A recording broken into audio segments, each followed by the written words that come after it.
अपना खाना बना लिया तो फौरन उठ जा, मेरे घर में मेहमान आए हैं, आकर खाना बना दे।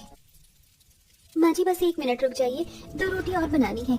मेरे पास बिल्कुल टाइम नहीं है, फौरन घर के अंदर आ, मेहमानों के लिए खाना बनाना है। जी माँ जी।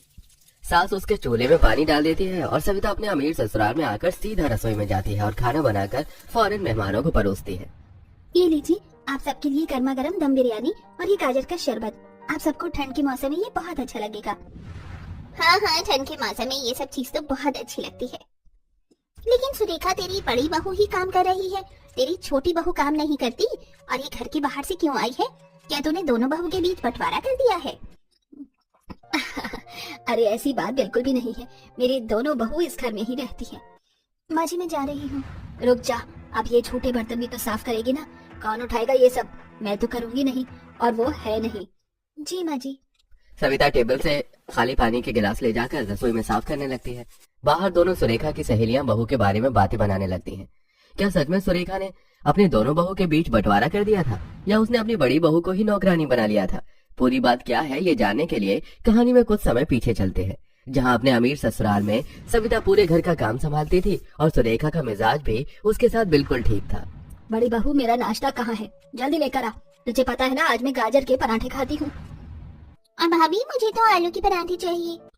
लेकिन भाभी मैं प्याज के पराठे खाऊंगा, थोड़े दिन की बात है, उसके बाद मेरी पत्नी आकर खाना बनाया करेगी और मुझे आपके हाथ का बढ़िया बढ़िया खाना मिलेगा भी नहीं। तभी गर्मा गर्म पराठे की चपाती लिए सविता सबके प्लेट में पसंदीदा पराठा रखती है। अरे वाह बहू, मैंने तुझे बोला भी नहीं और तूने मेरा पसंदीदा पनीर का पराठा रख दिया। ये हुई ना बात, एक सर्वगुण संपन्न बहू बिल्कुल तेरी जैसी ही होती है। शुक्रिया पापा जी। भले ही बहू तू गरीब घर से आई हो, लेकिन खाना बनाना और घर के काम करना तुझे बखूबी आता है। ये सुन सविता को शर्मिंदगी सी महसूस होती है। सुरेखा अपनी गरीब बहू से अच्छे से बात करती थी, लेकिन बीच बीच में उसे गरीबी का ताना देकर जता भी दिया करती थी। अगले ही महीने नैतिक की शादी एक अमीर घर की मोनिका नाम की लड़की से हो जाती है, जिसके तेवर आसमानों को छूते थे। घर में आए हुए उसे 1 हफ्ता भर होता है। सब डाइनिंग टेबल पर बैठकर खाना खा रहे होते हैं, तभी मोनिका खाने से उठ जाती है। बहुत हो गया माँ जी, अभी यहाँ बैठकर खाना नहीं खा सकती। आखिर मेरी भी कोई इज्जत है, कोई स्टैंडर्ड है। बहू तो क्या कहना चाहती है, मुझे कुछ समझ नहीं आ रहा। बात ये है माँ जी, मैं इतने दिन से चुप थी, लेकिन अब और नहीं। ये गरीब जेठानी जी मेरी बगल में बैठकर कैसे खाना खा सकती हैं? मुझे उनके साथ रहना बिल्कुल भी गवारा नहीं है। माँ जी प्लीज आप बंटवारा कर दीजिए। मैं इसके साथ एक छत के नीचे एक रसोई का खाना, डाइनिंग टेबल कुछ भी शेयर करना नहीं चाहती। कल को हमारी तरफ से या मेरी फ्रेंड्स यहाँ आएंगे तो क्या कहेंगे? मैं गरीब जेठानी के साथ ससुराल में रहती हूँ। क्या फायदा फिर आपके अमीर होते हुए भी गरीब को ही आप घर में रखेंगे? जरा इनका हुलिया देखिए। हाँ माँ, छोटी भाभी बिल्कुल ठीक कह रही है। मेरी फ्रेंड्स ने भी घर में आकर मेरा मजाक उड़ाया था। पापा जी मैंने ठीक बोला ना? वैसे भी जेठ जी कहाँ इतना अच्छा कमा पाते हैं, उन्हें अपने छोटे भाई से कुछ सीखना चाहिए। अब मैं क्या बोलूं सुरेखा, तुम ही देखो। मुझे सोचने के लिए थोड़ा समय चाहिए। माँ आप सच में हमें अलग कर देंगी? नमन की बात का बिना जवाब दिए सुरेखा अपने कमरे में चली जाती है। वो बहुत सोचती है और एक बार फिर देवरानी उसे भड़का देती है, जिसके बाद सास अपने दोनों बड़े बहू बेटों का बंटवारा करके घर के बाहर का एक कोठरी वाला कमरा उन्हें दे देती है, जहाँ सर्दी में उन्हें रहने में दिक्कत होती है।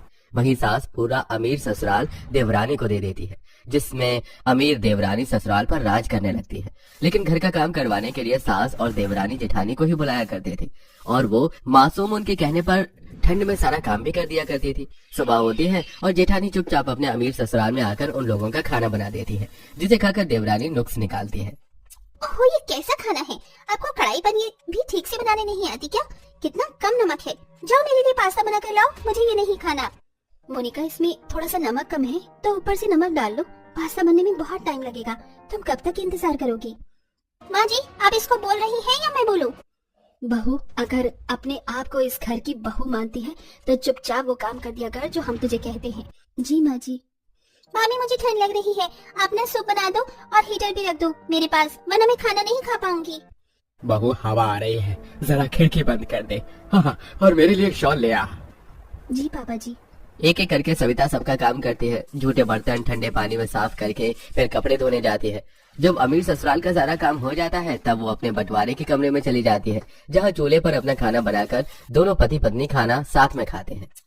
माफ कर दो सविता, मेरी वजह से तुम्हें भी इस घर से बाहर रहना पड़ रहा है, इस बंटवारे के कमरे में, और मेरे ही कारण माँ तुमसे ठीक से बात नहीं करती है। कोई बात नहीं, मुझे तो बस परिवार का प्यार चाहिए। कम से कम घर में आने जाने को तो मिल रहा है। आप बुरा मत मानिए, बस मैं इंतजार कर रही हूँ आपका काम अच्छा चलने लगे और माँ जी आपको नकारा ना कहें। गरीब बहू बेटे इसी तरह छोटे से कमरे में अपना रहन सहन खाना पीना करते हैं, लेकिन अब धीरे धीरे सास नंद देवरानी उससे काम निकलवाने के लिए उसको परेशान करते थे। एक दिन घर में मेहमान आते हैं, वहाँ भी सुरेखा सबके सामने बहू की बेइज्जती कर देती है। अरे रोहिणी माधुरी, तुम परेशान मत हो। वो क्या है ना, मेरी छोटी बहू से ज्यादा बड़ी बहू ज्यादा कामकाजी है, इसलिए वो घर के सारे काम करती है। अच्छा। मेहमानों के सामने भी सविता नौकरों की तरह काम करवाती है। अगले दिन सविता झूठा गिलास उठाकर रसोई जा रही थी कि सविता से देवरानी टकरा जाती है और उसकी साड़ी पर जूस गिर जाता है। What the hell is this? देखा, तुम्हारी वजह से मेरी कितनी महंगी साड़ी खराब हो गई। देखकर चलना नहीं आता क्या? तुम इस घर की बहू नहीं नौकरानी हो, तो ढंग से देखकर चला करो। साफ करो इसे। चलो। हाँ, मैं अभी करती हूँ। सविता एक कपड़ा लेकर मोनिका की साड़ी साफ करती है तो रूपाली हंसने लगती है। आखिर नौकर और भाभी में फर्क ही क्या है? वो भी घर का झाड़ू पोछा करते रहते हैं और ये करीब वाली भाभी भी। ये कहकर रूपाली हंसकर चली जाती है और सविता के दिल पर यह बात बहुत चुभ जाती है। अब वो इन सबके नखरे बर्दाश्त नहीं कर पाती और घर में अपना बंटवारे का सारा सामान लाकर वापस से अमीर ससुराल में रहने लगती है। और कोई काम करने को कहता है तो उन्हें उल्टा जवाब दे देती है। तुम्हारी हिम्मत कैसे हुई मेरे बंटवारे के हिस्से में आकर जबरदस्ती रहने की? अलग कर दिया है, वो कमरा तुम्हारा है। बस बहुत हो गया, अब मैं किसी की नहीं सुनने वाली हूँ। ये मेरा अमीर ससुराल है जहाँ मेरे पति और मेरा पूरा पूरा हक है। बहू, तेरा दिमाग ठिकाने पर तो है? तभी मोनिका हंटर लेकर आती है। आप चिंता मत कीजिए माँ जी, इस चिठानी की अक्ल मैं ठिकाने लगाती हूँ। जेठानी हाथ से हंटर खींचकर जमीन पर जोर से मारती है और देवरानी का हाथ मोड़ देती है। ऐसा सोचना भी मत कि अब तुम मुझ पर अपना एक भी हुक्म चला पाओगी, समझी? जब से घर में आई हूँ बस गरीब इसी का ताना सुनती आई हूँ। माँ जी, आपने भी मुझे कम नहीं सुनाया। जब तुम इस घर में आई थी तो माँ जी ने बंटवारा करके अपने बड़े बेटे बहू को इस घर से निकाल दिया। इतना तुमने माँ जी को भड़का दिया और मुझे नौकरानी की तरह यहाँ पर काम करवाया गया। मैंने कुछ नहीं बोला, मैंने चुपचाप सब किया। मुझे तो बस माँ जी अपने ससुराल का प्यार चाहिए था, लेकिन आप लोगों ने अत्याचार करना शुरू कर दिया और नौकरानी बनाकर छोड़ दिया। मुझे दर्द हो रहा है, छोड़ो। झटके से सविता उसे छोड़ देती है। आप सब लोगों ने मुझे गरीब समझा। हाँ, मैं हूँ गरीब, लेकिन बेवकूफ नहीं, पढ़ी लिखी हूँ। और अगर आज बात बंटवारे पर आ ही गई है तो माँ जी, इस घर का बंटवारा तो आपके दोनों बेटों के हिस्से होगा ना, और इनका भी हक है, तो इस हक से मेरा भी हक हुआ और मुझे वो हक चाहिए। अगर आपने नहीं दिया तो मैं कोर्ट तक ले जाऊंगी आपको घसीट कर, और वहाँ मैं मुझ पर किया हुआ एक एक जुर्म बताऊंगी। नहीं बाबू, ऐसा मत कर, मुझे माफ कर दे। मैं इसकी बातों में आ गई थी, मुझे तेरे साथ ऐसा नहीं करना चाहिए था।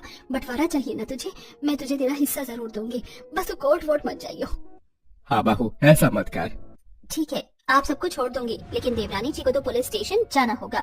नहीं दीदी, मुझे माफ कर दीजिए, मैं आपके साथ कभी बदतमीजी नहीं करूंगी, मैं घर का काम भी करूंगी। सर्दी गर्मी बारिश, मुझे माफ कर दीजिए प्लीज, पुलिस स्टेशन मत जाना।